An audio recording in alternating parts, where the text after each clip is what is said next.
I made some notes because we have a lot going on today and I want to regulate my time. But mostly I just want to share a couple of things with you. I've been a pastor for almost 40 years.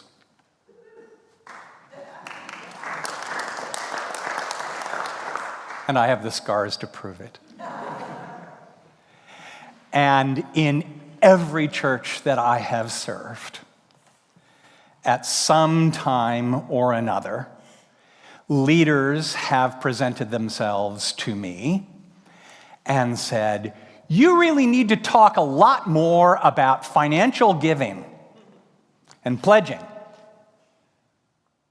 You should preach on stewardship." Which is a little challenging to me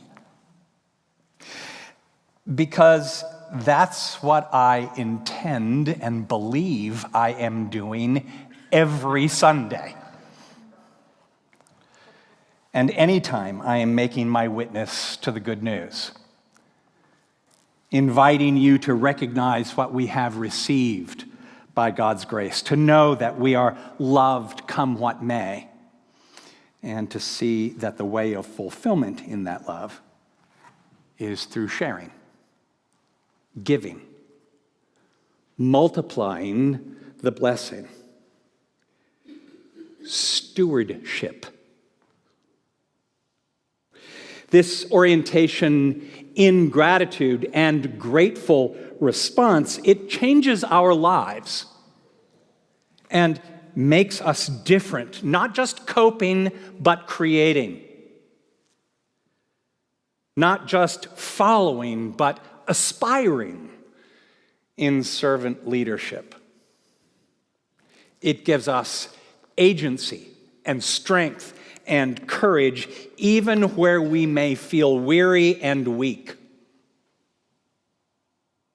because we are recipients and stewards of an overflowing grace.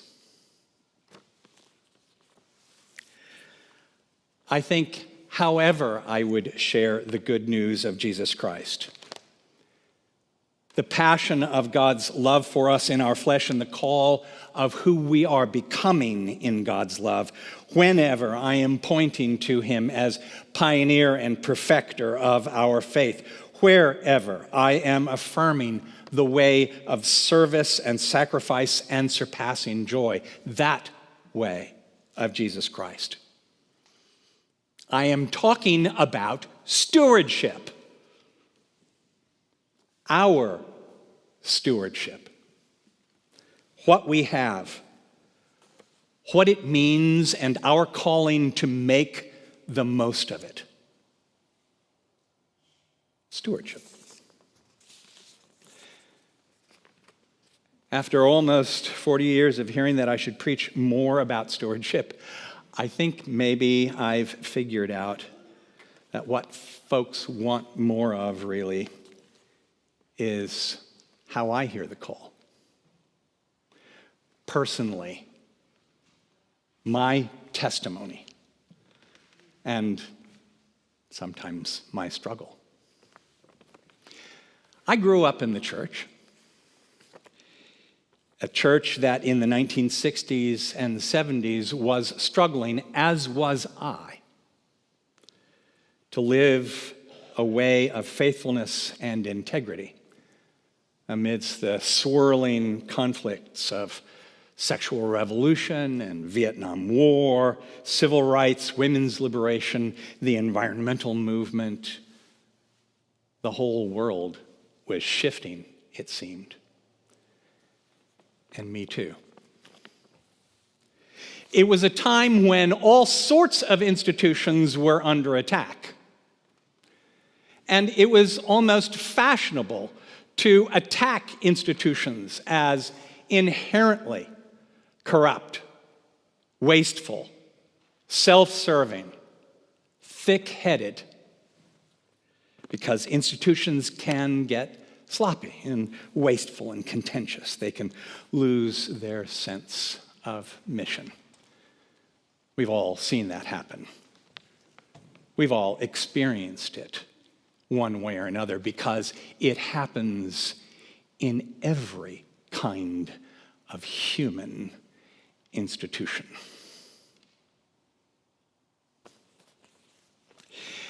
During this same period when I was really beginning to wrestle, I went to a big youth convocation at which a bishop of the United Methodist Church was speaking. And he said, and I will quote, "Even when the Christian movement grinds to a halt, the United Methodist Church will be marching on." And I thought, well, there it is. There it is. And so, like so many people, I absented myself, or at least I thought I was absenting myself from institutional life. I was going to withdraw. I was going to go my own way. I was going to make my own way. I was going to shape my own identity in the world. Yeah. And how does that go? Yeah. You know, I decided to go far away to college. I had a few opportunities and didn't look at anything under 1,000 miles from Portland, Oregon. Because I wanted to make my own way, and I wanted, in a way, to escape an institution where I was known as myself. Not by any of the things where I wanted to say, this is who I am, I'm a championship swimmer, I'm a good student, I do this, I do that. I didn't want anybody to know who I was. I didn't really want to be a part of community institutional life because I didn't want anybody to figure out that I was gay. But that struggle kind of goes with you no matter where you go.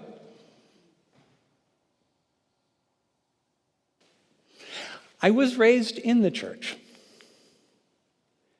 And I was raised with an understanding. I remember when my dad, I was fussy about one thing or another, and I didn't want to go to church. And I complained a little bit about it, and I asked my dad why we had to go to church. And he said, well, we don't have to go to church, but we do to make our offering. Presenting ourselves, our financial contribution, our time with neighbors and friends, our commitment to service in the community. We go to church to make our offering. That's what it's for. And in the context of community, to have our gifts, our offerings empowered far beyond what any of us can do entirely on our own.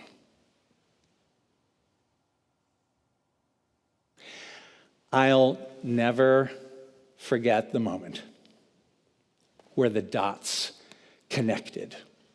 I had stepped back from institutional life. I had withdrawn, this is dumb, this is hypocritical, this is wasteful, I can do better, and besides, I'm a little uncomfortable about these people right now as I'm starting to figure out who I am. And I have the sense, though no one ever told me, I have the sense that who I am is not okay. So I'm going to go over here.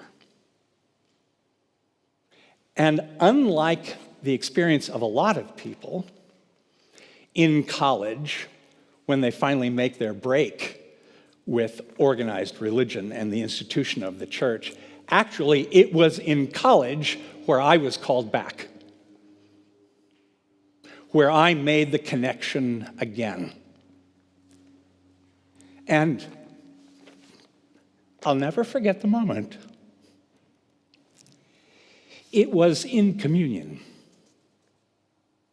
hearing again that old story. This is my body given for you. This is my blood given for you. From this sacrifice, know that I am with you always. That I am with you in the struggle. This is the feast of liberation. And this bread and wine, body and blood, food for the journey to freedom. I'd never heard that before in quite that way. I guess it was always sort of formulaic. Maybe I took it on as something that I needed to believe, as something I had to subscribe to. It was the first time I'd ever heard it as a meaning that was given for me to take and to make into something glorious and full. Not just coping, but creating. Not just using, but as a servant leader. You know, again, it is fashionable with some people to poo-poo institutions, and especially the institutional church. How's that going? How's that going?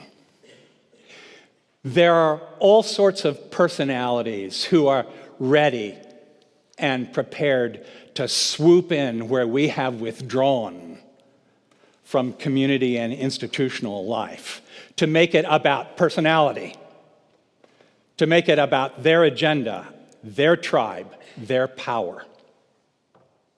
And this bump and grind that we have to go through, remembering our story of where we came from and how we came to be here, what we have, what it means, and what it calls us to do, together.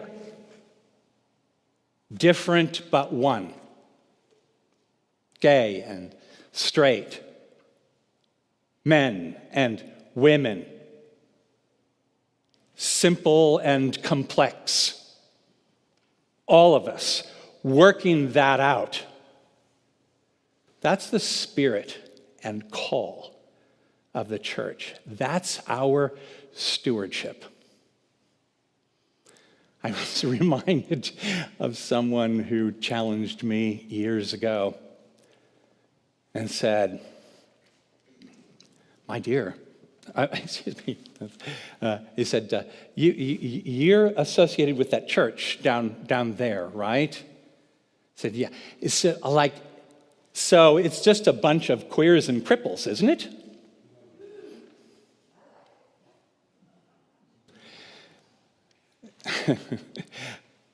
I was a lot younger then and less restrained, and I said, well, my dear, I think I saw you limping. You should come visit us.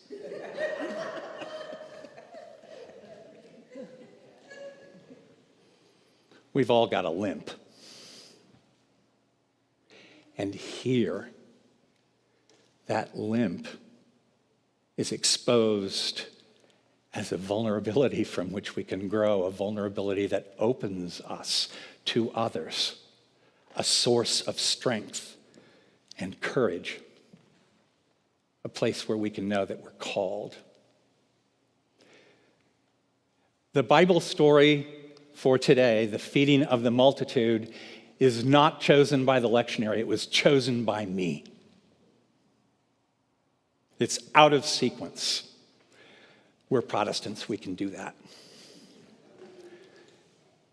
And I especially wanted that story because I think it's so illustrative of who we are.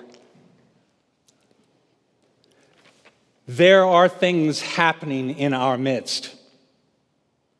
People need us. People are coming to us. Sometimes because they don't know where else to go. And the disciples say to Jesus, send all of these people away.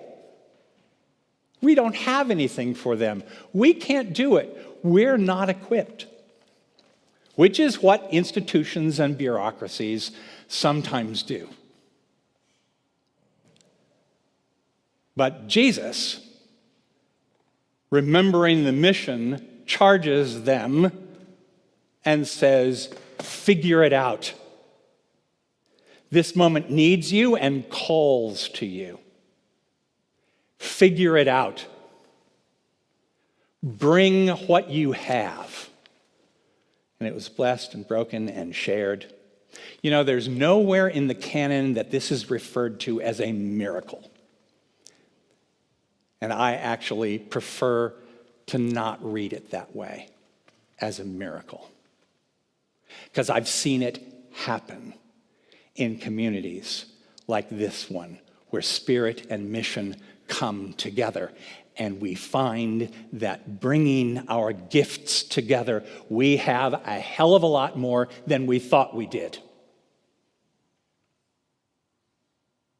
So much more than we thought we did. That's why I give. I want to be a part of that. And by the grace of God, I know that I have something to give. And I know that you do too. To the glory of God. Amen.